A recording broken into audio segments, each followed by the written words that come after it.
And we are recording with Dr. Lynn Lafferty, not Rafferty, Lafferty on Wednesday, April 10th, 2024 at 10:22 a.m.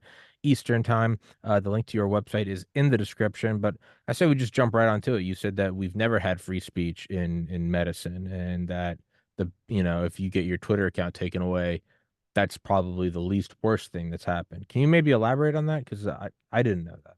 Yeah. Well, one of the companies I love to use is Standard Process, and they have the largest organic farm actually in Wisconsin, and they use animal tissues as their vitamins. Now, I'm a pharmacist. I have PhD pharmacy, and also I'm a naturopathic doctor and a diplomate in clinical nutrition. And so many things have changed in medicine. So, for instance, when I got out of school in 1982, there was something called the physician desk reference, and I Mhm. still have it today, and I show it to my students because a lot of them have never known about it. And probably half of the things like hydroxychloroquine comes from tree bark were natural or from natural sources. So, for instance, there were 8 companies in there that made digestive enzymes, and there's many, many studies before 1980 and after that show as you age, you lose your stomach acid and digestive enzymes. They just start decreasing. So you can't eat those 2 hot dogs and French fries like you did at 18 at the Yeah, ballpark when you're 68. yeah, But if you take digestive enzymes, you might be able to eat those because you're giving back, supplementing what the body doesn't have the capability to make anymore. And those are big game changers for people. We use bile acids to lower cholesterol. Uh, Standard Process, for instance, still makes bile acids. And I use that if my patients come to me and want to lower cholesterol. There was a product called Rutin that was made from buckwheat, and Harvard did a lot of studies showing how it prevented heart attacks. If you took it when you had a heart attack, it would heal it, and all sorts of things. So all of these things got taken off the market in the 90s, and I've been kind of looking at maybe writing a book about that, and also the early history of medicine and one continuum. And so all of those things are gone. And the average prescription back then was $2 or $3. So mm, you didn't have these multi-billion-dollar drugs where these companies are, one of the biggest funders of our government. And so this is why this has continued throughout your history mm. since you've been alive. So, and then also, can you talk about your grandma? Because it seems like those Yeah. 2 kind of coincide. Yeah. So my grandmother was born in 1900, and the doctor I had when I was a little girl actually graduated from medical school in 1897 and had Sigmund Freud as a professor at University of Vienna. And actually, one of the professors, I teach at a big university in the pharmacy and medical school. And one of our professors, he just died recently, but he actually knew Einstein. So Oh, there's wow. still some people around there. Yeah, he was his chauffeur when he was at Princeton for That's Einstein awesome. and told me a lot of stories. So I love all those stories. But so back in the late 1800s, everything was natural. And a matter of fact, Coca-Cola was developed by a pharmacist. And if you see the old TV shows, you'll see the old pharmacies had the soda jerk in there. Mhm. And the reason that there was a soda jerk and for Coca-Cola, actually, the pharmacists were trying to figure out ways to mask the taste of the herbs because herbs, most of them, not all, but most of them are very bitter. So they were trying to figure out how do I incorporate the herbs into these drinks. And Coca-Cola, as you know, it had cocaine at the beginning, but it also has a lot of other herbal things within it as well.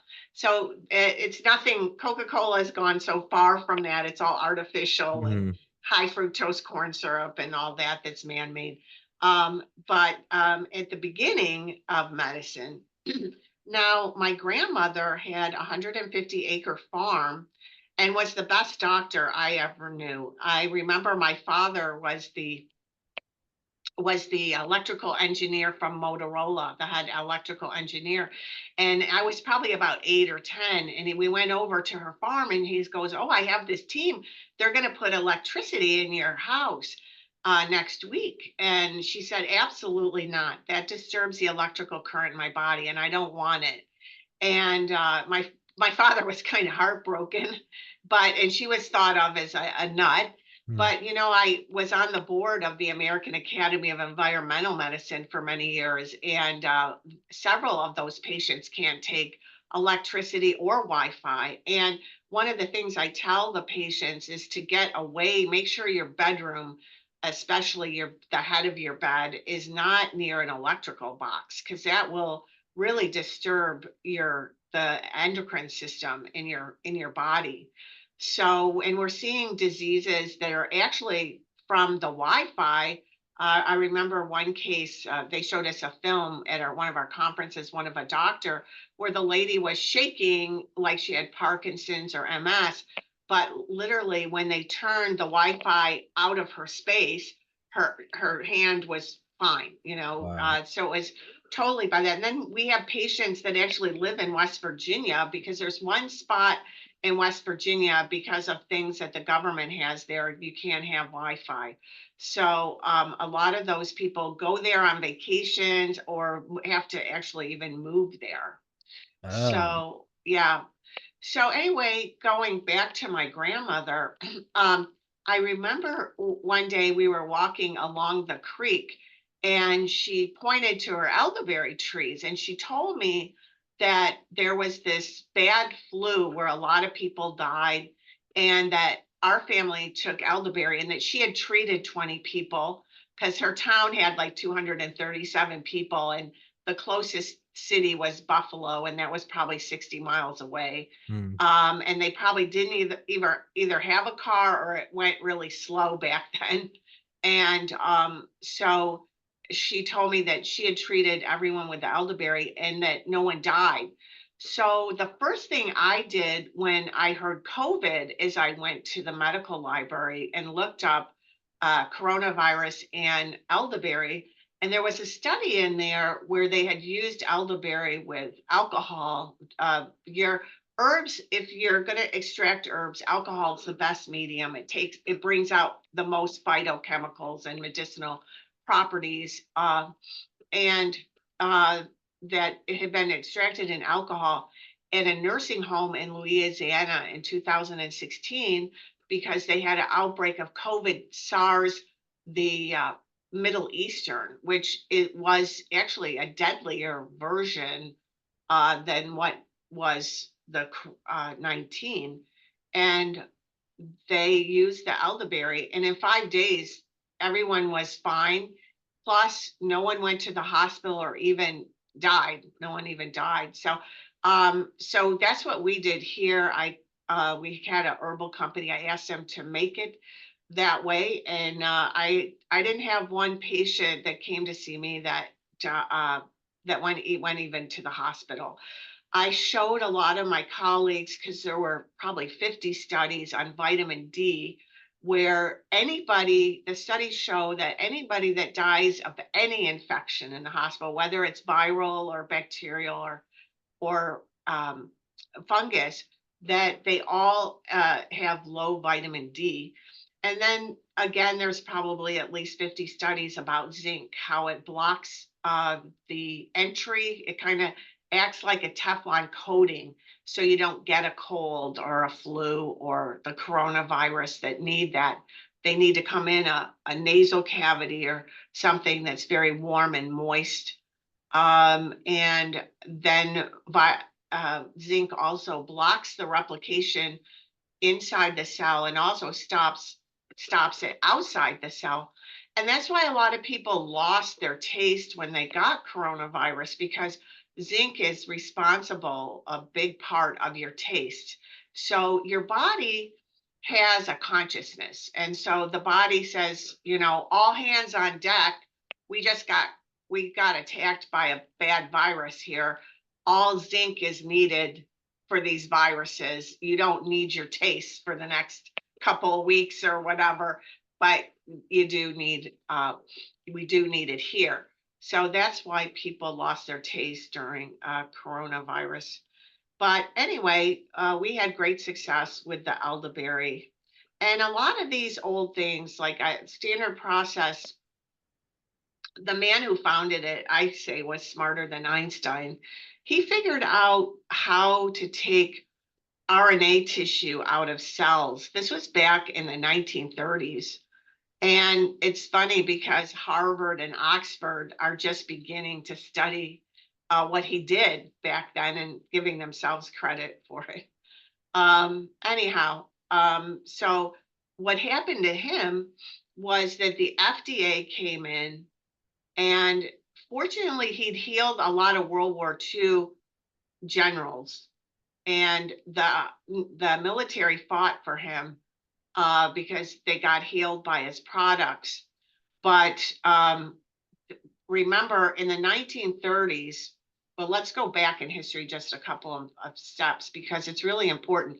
The Germans are actually the ones who bear pharmaceuticals. Mm-hmm.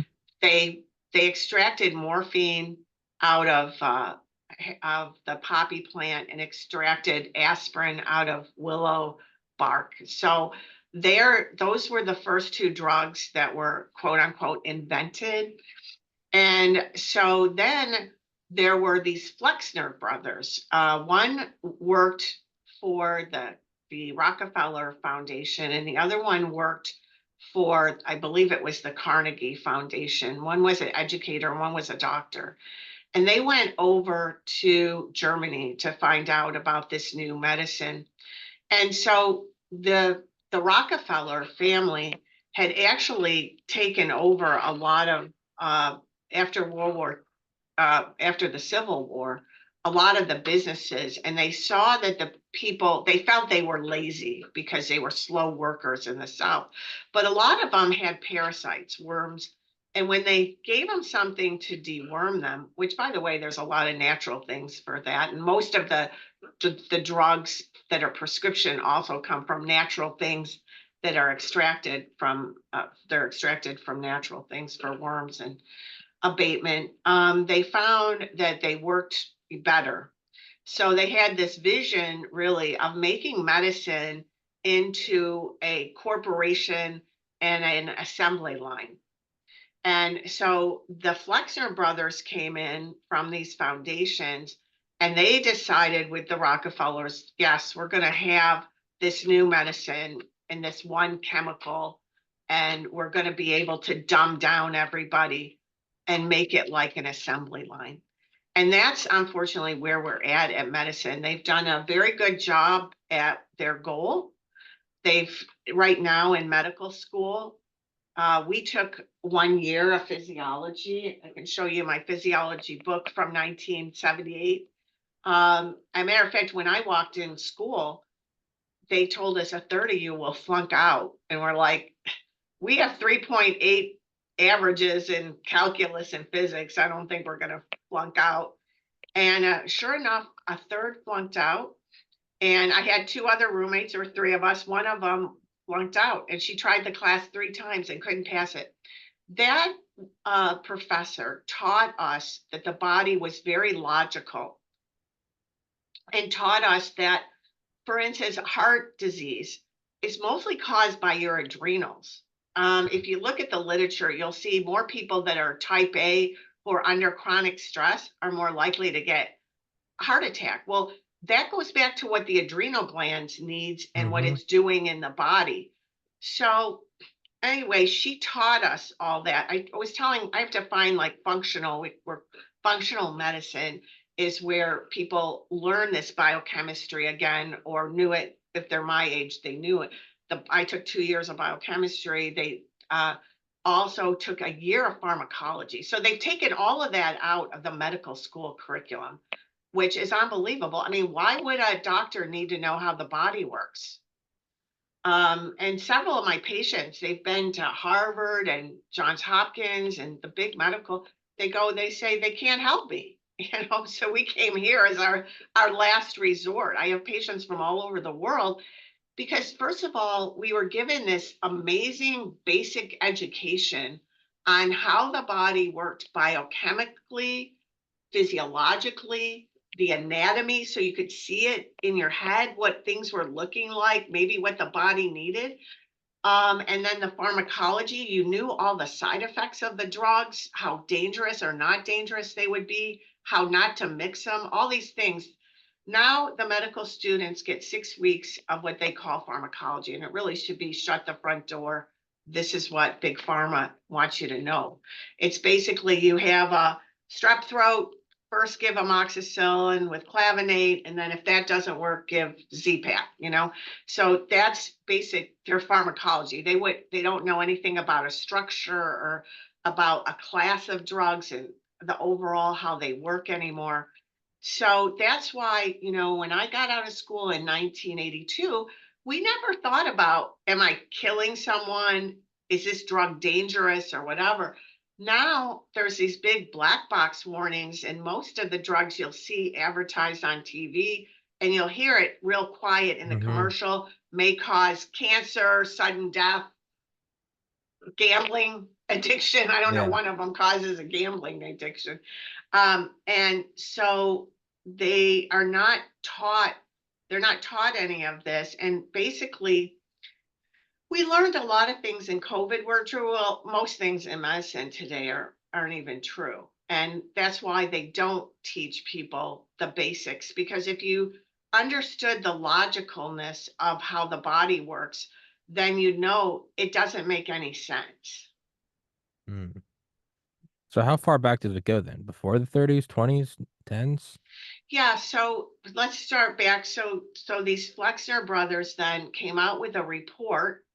So remember the Rockefellers and Carnegies and Mellons, they were all billionaires in the 1900. And so what was happening at that time in history, Teddy Roosevelt, Mm-hmm. had they started breaking these big corporations up because of it. So these oligarchs or whatever you want to call them, they were getting bad raps. So they said, okay, that's why they started the foundations for their PR purposes. And so the Flexner brothers, there were back in the late 1800s, there were naturopathic doctors, there were something called eclectics, which we would call today in an integrative doctor who took the best of both worlds of regular medicine today, pharmacia, and the plant world or the animal tissue world, and also other things like manipulative therapies. And there's a lot of therapies that I learned, like aromatherapies, that we didn't leave out of the conversation. So they shut most of those schools down back in the early 1900s and had the philosophy that this medicine was going to work. The first head of the FDA, he was amazing. He really did the right thing, and he got fired by Teddy Roosevelt because he was trying to explain to him saccharin, which was made by Johns Hopkins, which was paid for by the Rockefellers. They gave a lot of money. They were giving many millions of dollars to these medical schools at the same time to put this in their curriculum. And so anyway, yeah, he got fired because he was got in a fight saying, listen, saccharin isn't sugar and it's not going to work that way and it's not good for your body because it's a chemical. So then what happened was basically the big institute for drugs was called the Kaiser Wilhelm Mm-hmm. Foundation, I believe, in Germany. And so I actually even remember someone that was he was from not Germany, he was on the radio probably 25 years ago on a talk show. And he'd been in the concentration camp, but he was from Holland, and he said they came in with bear on their jackets. So a lot of these things, when they talk about chemical experiments, were conducted to Mm-hmm. see about these chemicals. So then the first pharmaceutical company that the Rockefellers owned actually brought people from Nuremberg to be in charge of it.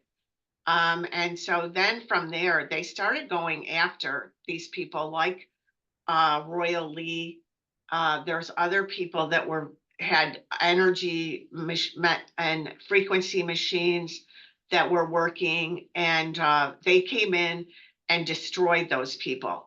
With Royal Lee, they came in and they burned for 2 weeks all of his uh, work, his scientific work, for 2 weeks straight, just burning everything. Because we didn't have computers back then, so everything was on the on paper. Mm. Burn that. But what happened was the military came in and said, no, you can't destroy this company because all of his stuff works so well. And one of the products, a desiccated adrenal, works really well for PTSD. And so they didn't call it PTSD back then, but they had PTSD from the war and everything. So they fought for him, but he came under consent decree that the company can never tell anybody how their things work. Like they can't make a claim.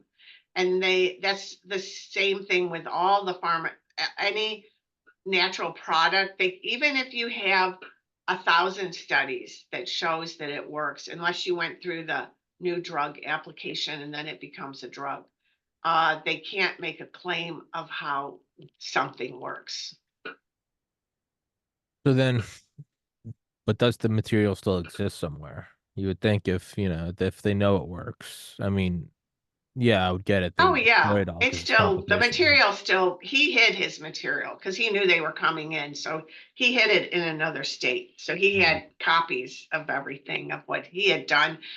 They're a very thriving company today, and they actually make products that nobody else in the world has, and they do certain things I've seen. People would call miracles, but it's really just physiology and biochemistry, which I do believe our creator did all that, because it's so brilliant. When you look at the biochemical pathway map, there's a higher power that has to be involved in all that of Mm. how our body works. It's just extraordinary. Can you go into the frequency machines? Yeah, Royal Rife had a frequency. So everything in life is on a frequency. Hmm.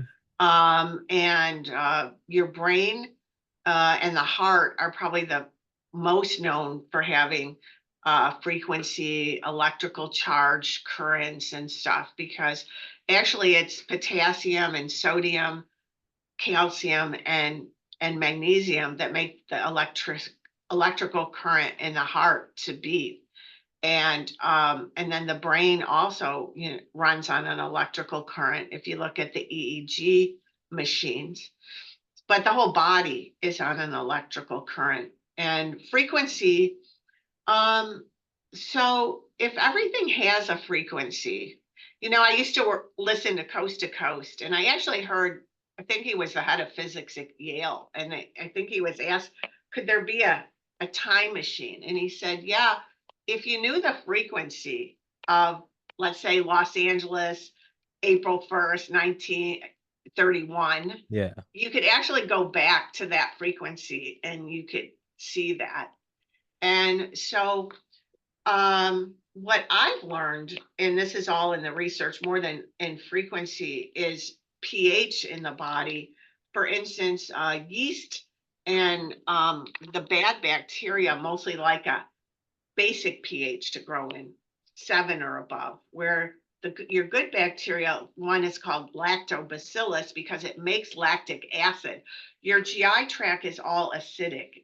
Your stomach should be 2, then it goes from 5.5 to around 6 or 6.5 to from the duodenum down through to your anus. And when the pH goes too high, which it does with we call the SAD diet, the standard American diet, like a lot of breads and things like that, you'll start getting the bad bacteria. But the using a different pH, you can kill these bad bacteria because they can't grow in it, right?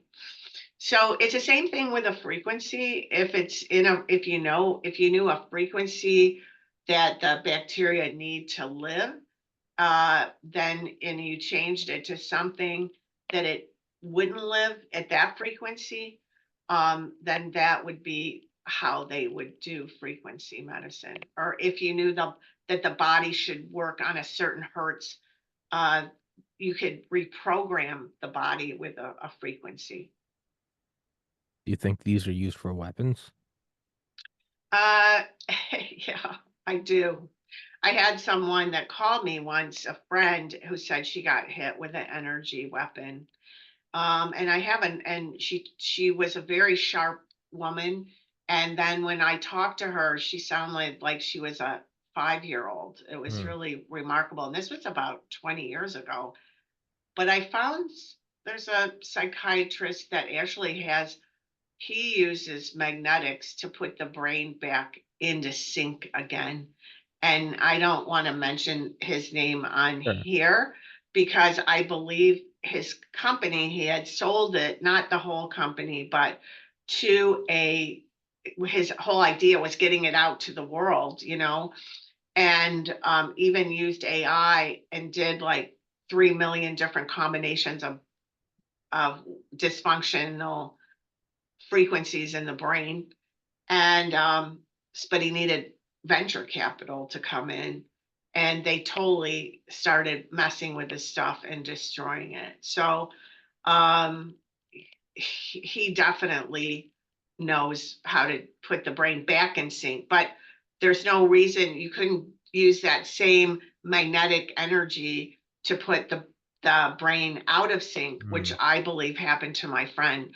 When she called me, I thought she was crazy, I have to say. But now I wish I could find her phone number so I could talk to her about getting resolution to what they did to her. So then, well, it would stand to reason then, right, that all these different chemicals and technologies would still probably be used by the elite, right? Yeah, So do you think that's going on? yeah, absolutely. That's what they're doing to Yeah. us. I mean, my grandmother at 80 was climbing ladders and pruning her fruit trees. We were in a car accident in 1980. She was 80. And they said she's not going to live. She's got a 0.01% chance of living. And by the way, this was the first time in her life she had taken a drug at 80 because of surgery and stuff. They came out and they said she's got bones like a 50-year-old. So she lived on her farm. She finally got a phone when she was 80 because she knew she needed that to get hold of my dad or whatever if there was an emergency and for groceries. But she finally got the phone, but she still would not get electricity. So she worked on her farm. She had a garden that was amazing, and I look at it now, and it was so little, but she just knew how to with the right things to do because she'd do like 200 cans of tomatoes and pickles and pickled beets and green beans and all these things for the winter and give them away to all of her kids, which she had 7 kids for us to eat. Especially the tomatoes were just to die for. They were so good. And she still did all that even after she was in her walker. So I have no idea how she did. So then how does this stuff get out then, right? So if the information exists somewhere, it probably exists on a computer. You would think, how does it get out? Well, that's what I'm trying to do with my website and some of my videos that are in YouTube and stuff, like how to make a mustard plaster. Okay, it's just you use mustard and onions. You smell like a pickle, and then you just put some heat on top of it, like put a piece of plastic and then put like a hot water bottle over it so that that seeps in garlic. Put garlic in it too. You can put a little olive oil. That's highly antiviral. Olive leaf. And then I have people, mothers, all the time. Oh my God, my kid's cold went away immediately. He started breathing after that. So all of these natural things, they work. Look, I'm a pharmacist. I've taken heat like you can't even. I even got hit in the face by a professor here once. Don't tell people you know things they don't know.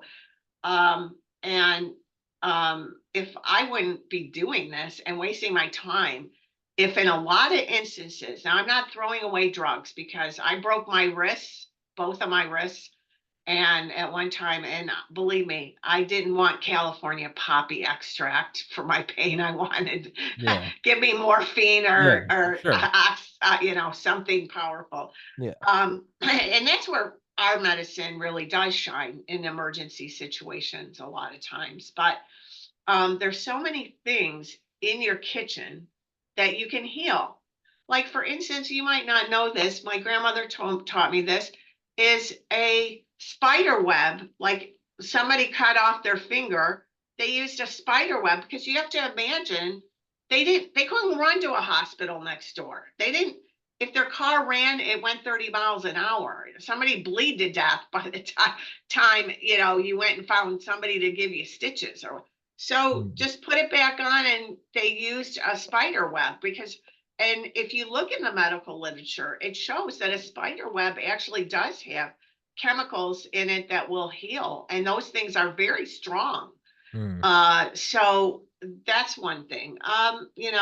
If you get a kid gets poison, uh, immediately just go burn some toast and make them eat it because that's charcoal. Charcoal will Yeah. absorb Activated the charcoal. poison. Yeah. Yeah, It's used for but that's the overdosing. best way you can make your activated charcoal in less than a minute. Really cool. I learned this actually from the medical literature, not from my grandmother. I have an acre little farm where I'm at in Fort Lauderdale, in West Fort Lauderdale.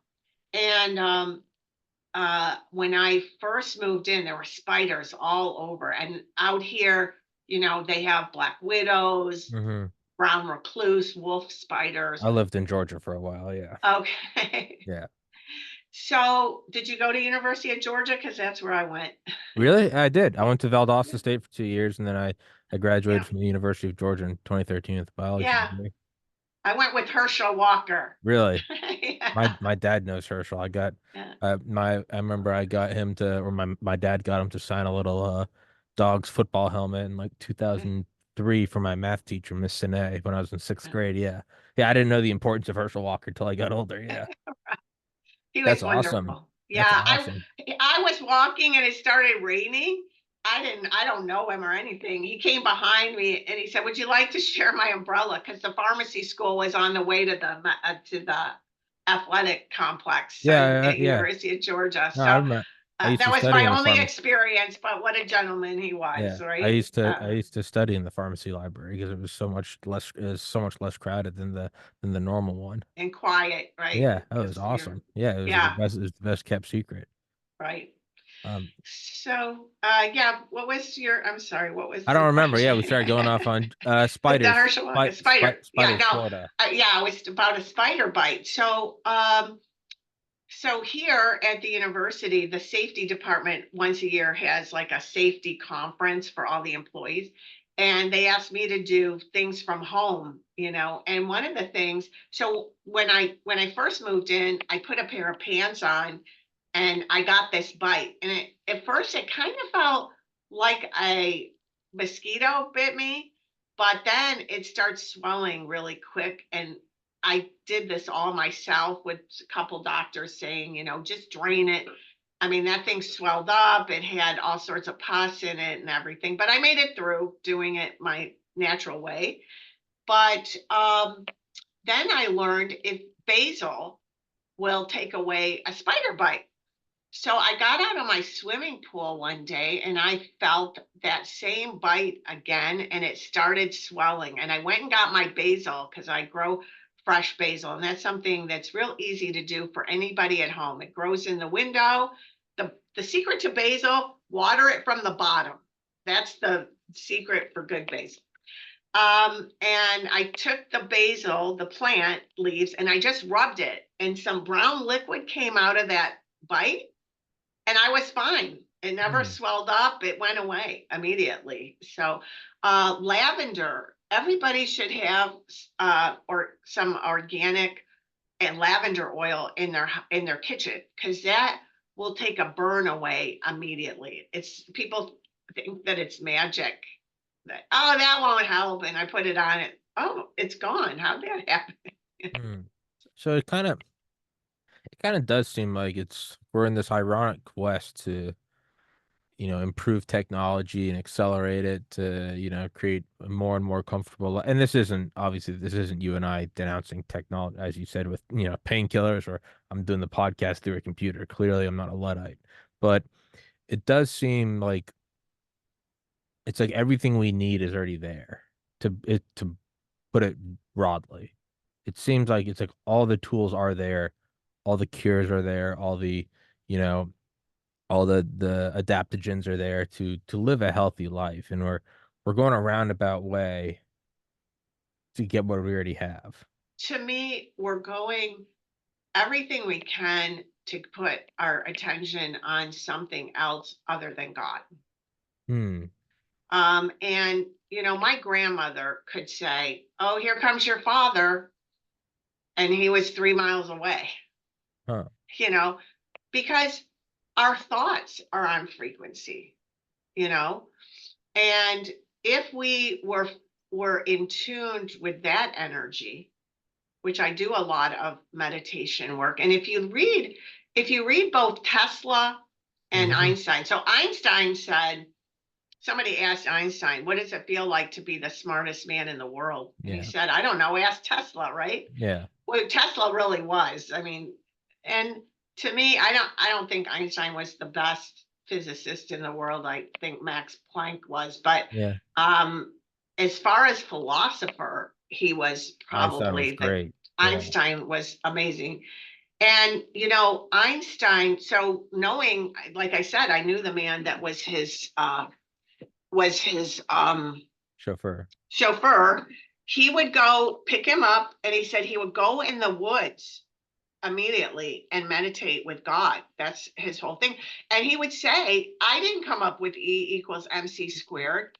It was, yeah, shown to me. He would talk Yeah, about, it was right. It was the God mind. He would call it the God mind.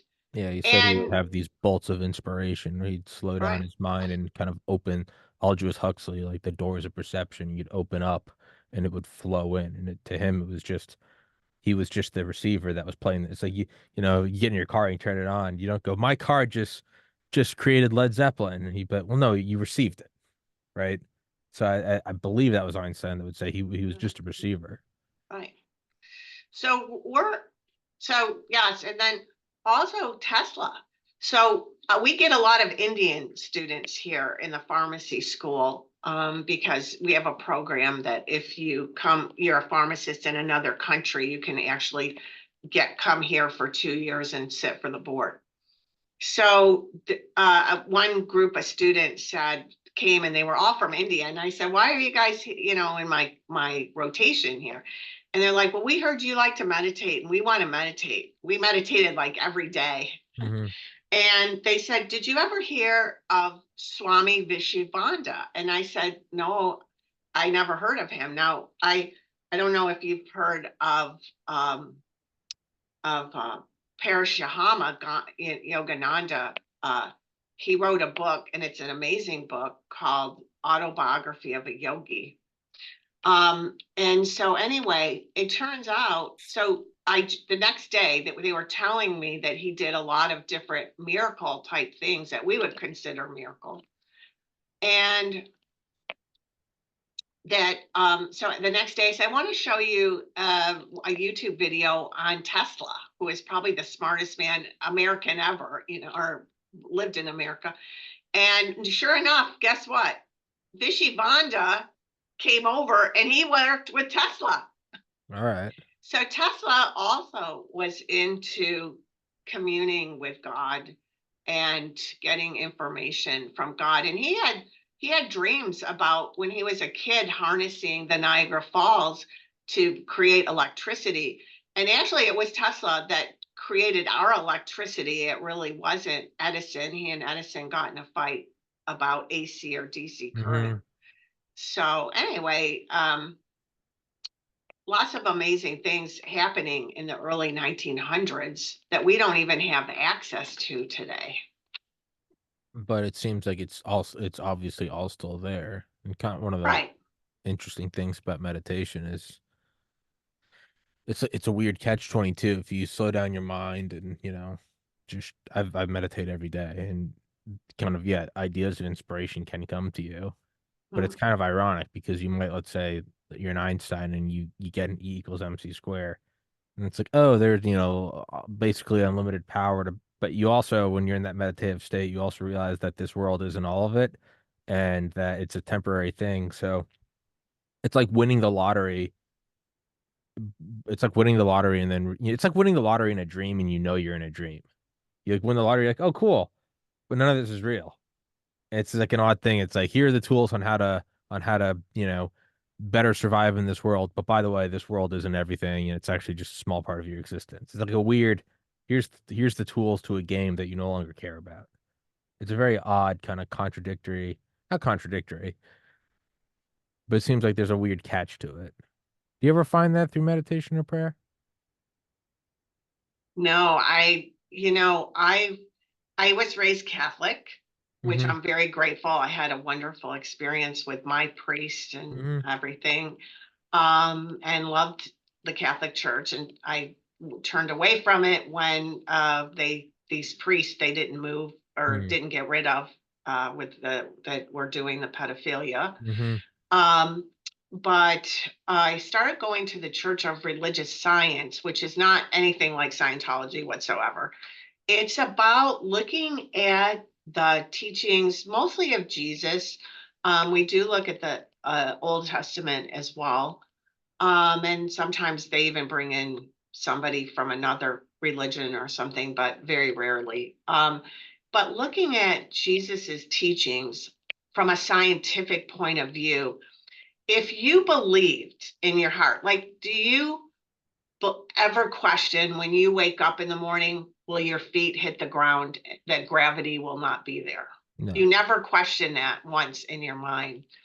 If you felt that way about ask and you shall receive, Hmm. then what could you create for yourself? It would be Yeah. limitless because Jesus didn't say ask and receive if you're a good person, if you didn't sin yesterday, if it's a rainy day, if you're a girl.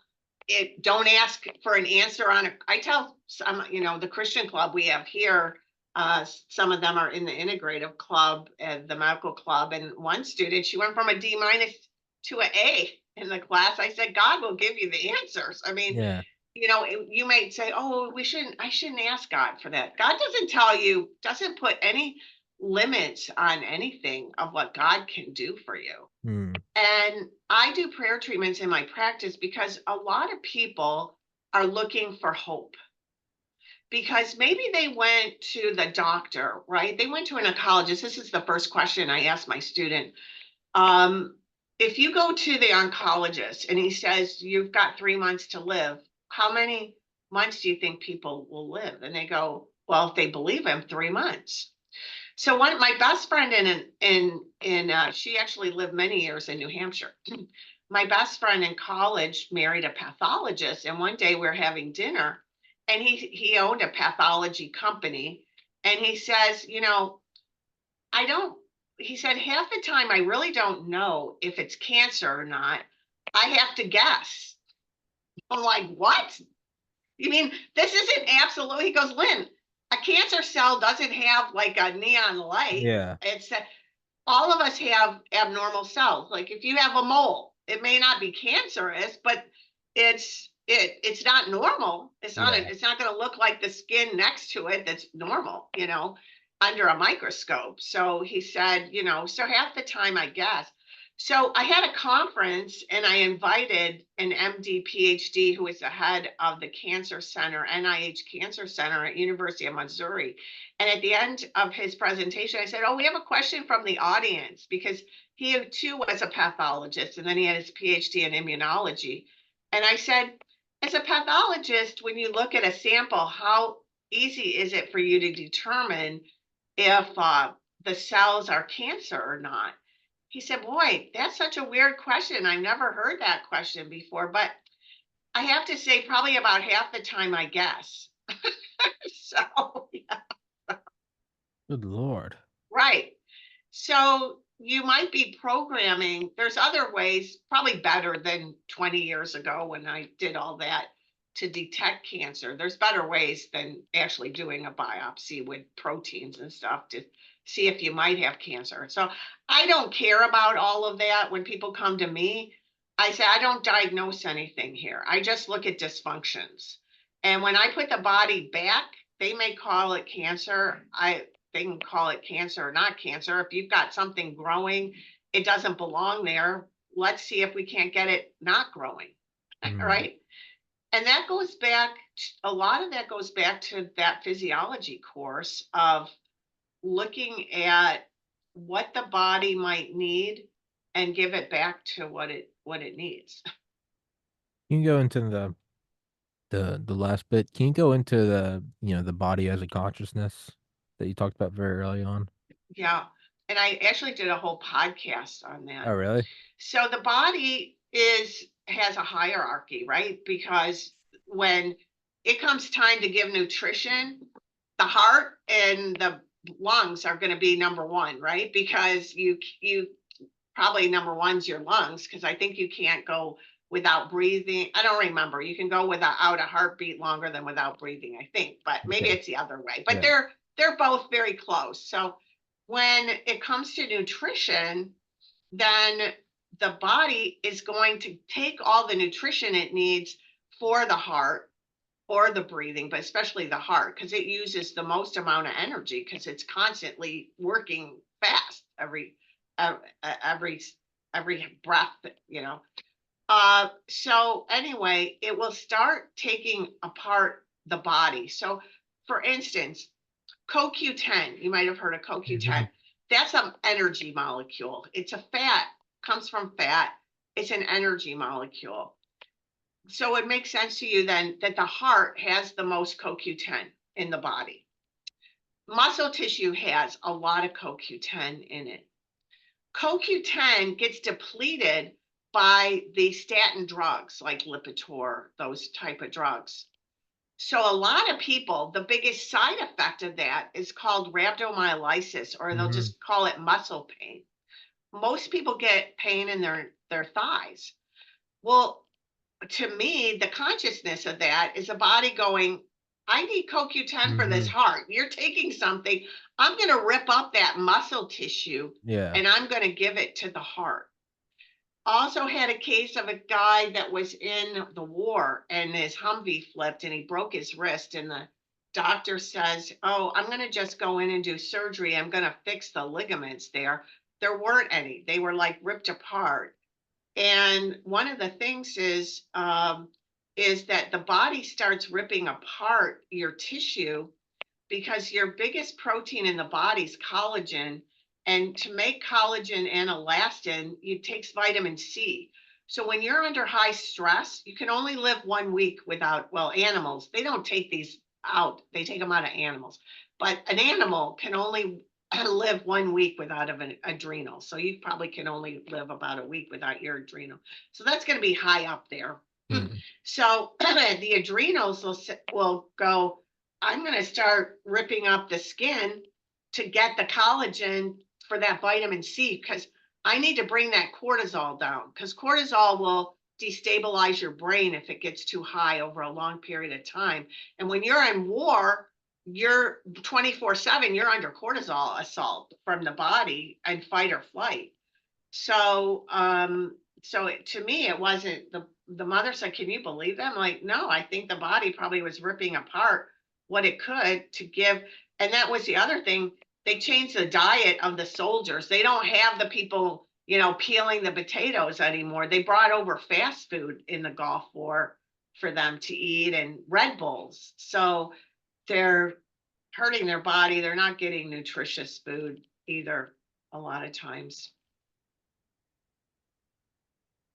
And then eventually, though, you do get old and you do die. So do you think that's also coded in like that?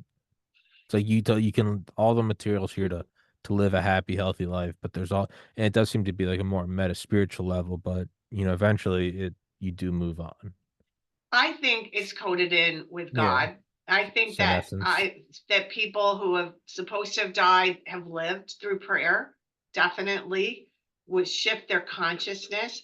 I think, we know like I think it's the Arabigi, I can't say the old native people of Aboriginals. Australia, Aborigines.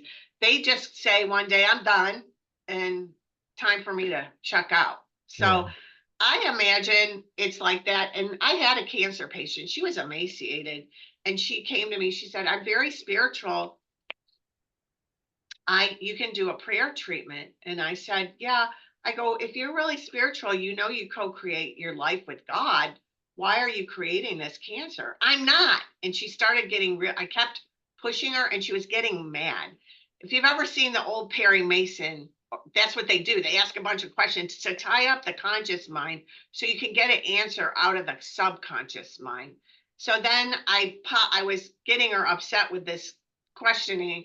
And then I said, well, how's your relationship with your husband? I hate him. I want out. I can't stand him. I've been with him for 30 years. I want out now.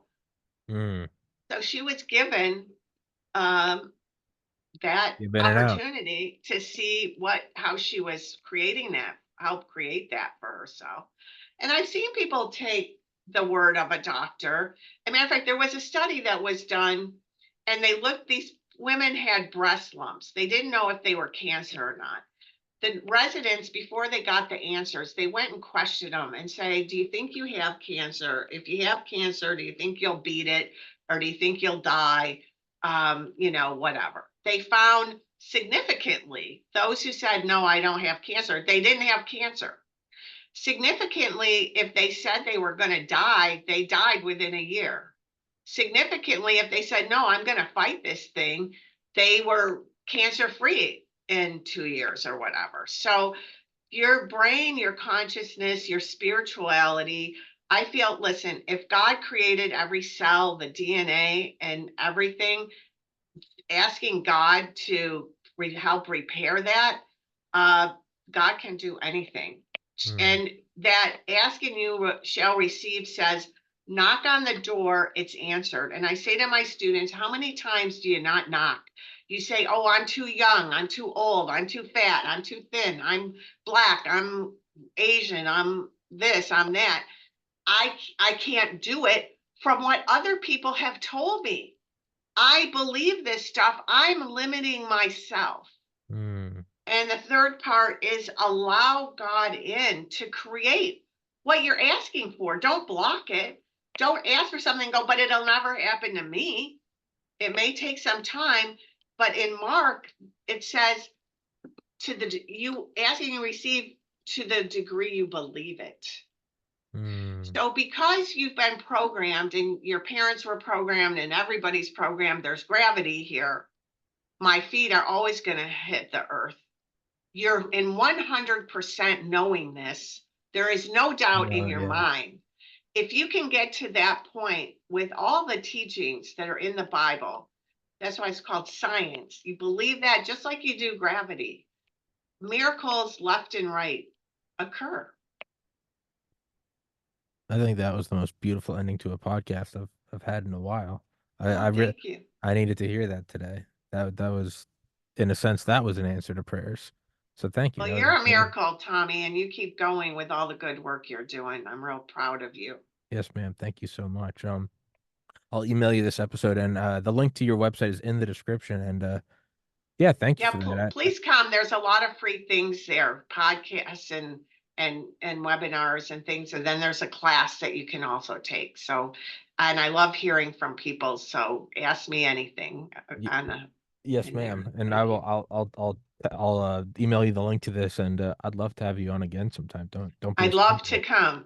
All right. Thank you. Thank you for your time out of your day, and thank you again. Thank you for that beautiful wisdom. I genuinely appreciate it. Thank you. Yes, Amen. ma'am. Thank you so. Bye-bye. Amen. Thank you so much, guys. Thank you for watching.